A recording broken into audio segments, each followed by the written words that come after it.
நேயர்களுக்கு வணக்கம். நம்ம மல்லி சீரியல்ல இன்னைக்கு என்ன சுவாரஸ்யமா பார்க்க போறோம்னா, நம்ம மல்லியோட சூழ்ச்சியில கையும் களவுமா இந்த போலி ரேணுக சிக்கணும்னு நெனைக்கிறவங்க, மறக்காம இந்த வீடியோக்கு லைக் பண்ணுங்க. ஒரு கட்டத்தில நம்ம மல்லிக்கு இவ்வளோ நாளா பூட்டி வச்சிருந்த இந்த ஒரு சந்தேகம் இப்ப ரொம்பவே அதிகமாயிருச்சுங்க. ஏன்னா நம்ம கதிரேசனுக்கு இவ்வளோ நாளா வந்துட்டு அந்த ஒரு தொழில் ரீதியில கண்டிப்பா எதிர்க்கு இருந்திருக்கலாம்.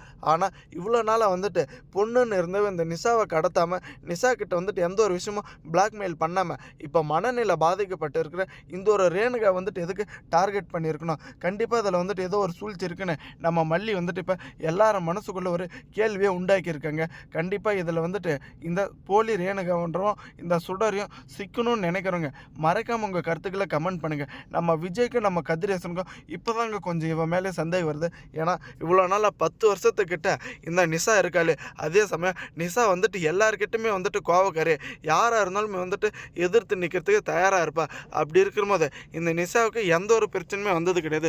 ஆனால் எனக்கு வந்துட்டு ஒரு மக இருக்கா, அந்த மக இப்போ மனநிலை பாதிக்கப்பட்டு உயிரோடு இருக்கா அப்படின்ற உண்மையை வந்துட்டு இப்போ தான் தெரிய வந்துச்சு ஒரு சிலருக்கு. ஆனால் இருந்தாலும் இவ்வளோ வந்துட்டு கடத்துறதுக்கான காரணம் என்ன அப்படின்ற மாதிரி நம்ம கதிரேசனை வந்துட்டு இப்போ பயங்கரமாக யோசிச்சுட்டு இருக்காங்க. கூடிய சீக்கிரத்தில் இவளுடைய எல்லா ஃப்ராடு வேலையும் வெளிச்சத்துக்கு வரணுங்க. ஏன்னா நம்ம விஜயும் நம்ம கதிரேசனும் ரொம்பவே அதிகபட்சமான ஒரு நம்பிக்கையை இந்த போலி ரேணுகா மேலே வச்சுட்டு இருந்தாங்க. ஆனால் நம்ம கடைசி நேரத்தில் தாங்க நம்ம மல்லி இவங்களுக்கு எல்லாருக்குமே வந்துட்டு கண்ணை திறக்கிற மாதிரி ஒரு சரியான பதிலடியை கொடுத்துருக்குங்க. இந்த மல்லி வந்துட்டு அங்கேயே தீர்த்து கட்டியிருந்து ஆயிருக்குமேனு இந்த போலி ரேணுகாவை நினச்சிட்டு இருக்காங்க. எப்படியாச்சும் மல்லி, நான் உன்னை அடித்ததுக்கு காரணம் அங்கே என்ன தெரியுமா, உன்னை பின்னாடி இருந்து வந்துட்டு ஒருத்தன் அடிக்கிறதுக்கு பார்த்தான், அவனை அடித்து உன்னை நான் காப்பாற்றினன்ற மாதிரி தெளிவாக சொல்கிறேங்க. இதுலேயே வந்துட்டு இவ்வளோ பொய் இருக்கிறது எல்லாருமே வந்துட்டு நோட் பண்ணிட்டேங்க. ஏன்னா அடிக்க வந்ததும் நம்ம மல்லி வந்துட்டு காப்பாற்றுறதும் ஒரு மனநிலை பாதிக்கப்பட்டவ செய்ய வேண்டிய செயலே கிடையாதுங்க. அதே சமயம் இந்த மல்லி வந்துட்டாங்க சண்டை போட்டுட்டு இருக்கிற போது அந்த ஒரு ரவுடி கும்பல்கிட்ட இந்த போலி ரேணுகா ரொம்பவே சைலண்ட்டாக இருந்தாங்க. இந்த ரவுடி வந்துட்டு இந்த பாரு, இந்த பொம்பளை மாதிரி கொஞ்சம் சைலண்ட்டாரு அப்படின்ற மாதிரி அளவு கடந்த அந்த ஒரு வார்த்தையை வந்துட்டு விட்டுட்டாங்க. அப்போவும் நம்ம மல்லிக்கு வந்துட்டு கொஞ்சம் சந்தேகம் வந்துச்சுங்க. ஆனால் இந்த சந்தேகத்தெல்லாம் வச்சு கண்டிப்பாக இவளை வந்துட்டு நம்ம மனநிலை பாதிக்கப்படலை, அதே சமயம் இவ திருடியும் கிடையாதுன்னு சொல்லவே முடியாதுங்க. அதுக்கான ஆதாரங்களை வந்துட்டு எப்படியாச்சும் கலெக்ட் பண்ணணும் தாங்க ஒரு பக்கம் நம்ம மனோகரன் வந்துட்டு தயாராக இருக்காங்க, நம்ம அன்னபூர்ணியும் தயாராக இருக்காங்க. ஆனால் இதில் ஏமாந்தது இவ்வளோ நாளாக நம்ம விஜய் நம்ம கதிரேசனுன்ற உண்மை மட்டும் தெரிய வந்துச்சுன்னவா இவளை உயிரோடு வந்துட்டு சமாதி கட்டுறதுக்கான எல்லா வேலையுமே நம்ம மல்லியை பார்த்துருவாங்க.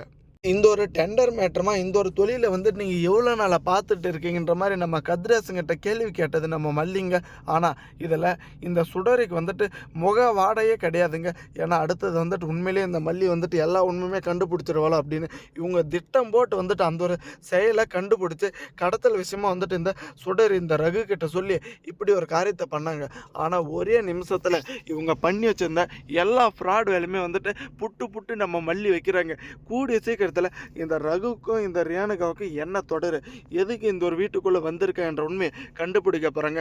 ஆனால் இந்த ரகு வந்துட்டு மது பதில நம்ம விஜயை பழி வாங்கியே தருவேன், என்னுடைய வாழ்க்கை வந்துட்டு கெட்டதுக்கும் எனக்குன்னு ஒரு குடும்பம் இருந்திருக்கும், அந்த குடும்பத்தையும் நானும் வந்துட்டு ஒரு சந்தோஷமான வாழ்க்கையை வந்துட்டு பயணித்திருப்பேன், அதுக்கு எல்லாத்தையுமே வந்துட்டு காரணமாக இப்போ வந்துட்டு நான் இந்த ஒரு நிலைமையில் இருக்கிறதுக்கு இந்த விஜய் தான் காரணம்னு மது பதில சொல்லிட்டு இருக்கான். கண்டிப்பாக அடுத்தது என்ன நடக்க போகுதுன்னு பார்ப்போம். Thanks sir.